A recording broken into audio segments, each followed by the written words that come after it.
Teman-teman, apa yang Anda bayangkan tentang operasi bedah?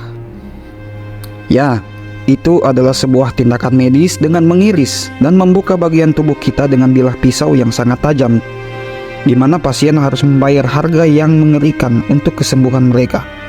Terkadang bayang-bayangan mengerikan menyusup ke dalam tubuh pasien, menjadi bagian tak terpisahkan dari hidup mereka. Setiap operasi bedah meninggalkan jejak tak terlihat dari dunia kegelapan yang membuat setiap orang bertanya-tanya, apakah harga kesembuhan itu sebanding dengan penderitaan yang tersembunyi di balik tirai operasi bedah? Dalam operasi bedah modern, kita bersyukur karena tidak merasakan sakit karena penggunaan anestesi. Anestesi adalah suatu teknik medis yang digunakan untuk menghilangkan sensasi nyeri atau kesadaran selama operasi. Jadi, bagaimana sejarah operasi bedah pertama di dunia? Yang saat itu belum ditemukan anestesi, kita tidak bisa membayangkan betapa tersiksanya teman-teman yang mengalami itu.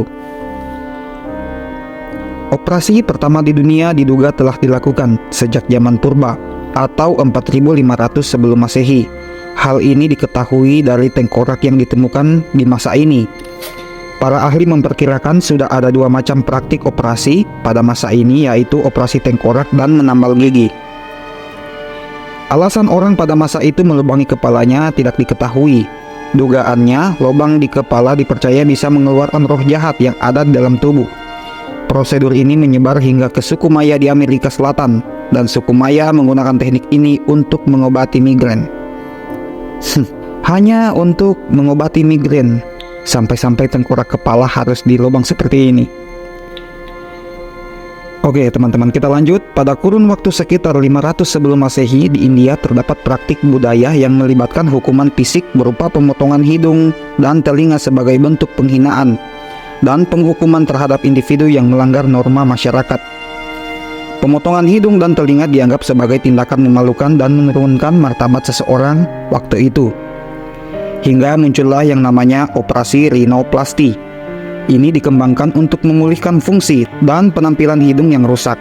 Prosedur ini melibatkan pembedahan dan rekonstruksi struktur hidung menggunakan jaringan kulit di area lain, seperti dahi atau pipi. Hasilnya tidak hanya menyembuhkan secara fisik, tetapi juga memberikan harapan dan pengembalian identitas kepada individu yang menjadi korban hukuman tersebut.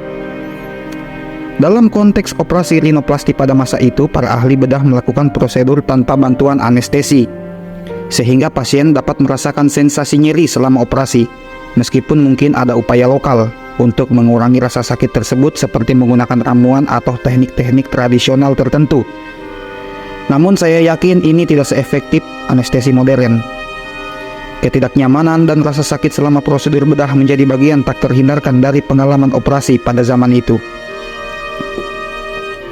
Sebenarnya Mesir kuno sudah lebih dahulu mempraktikkan praktek bedah, akan tetapi mereka menggunakannya pada mayat orang yang sudah mati untuk dimumifikasi, di mana sebelum seseorang dimumi, isi dalam atau jeroan manusia tersebut harus dikeluarkan terlebih dahulu, hanya meninggalkan entah itu otak atau paru-paru. Saya kurang tahu teman-teman.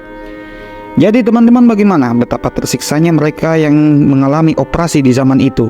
Sensasi rasa sakit yang tak terbayangkan sudah pasti mereka rasakan berhari-hari.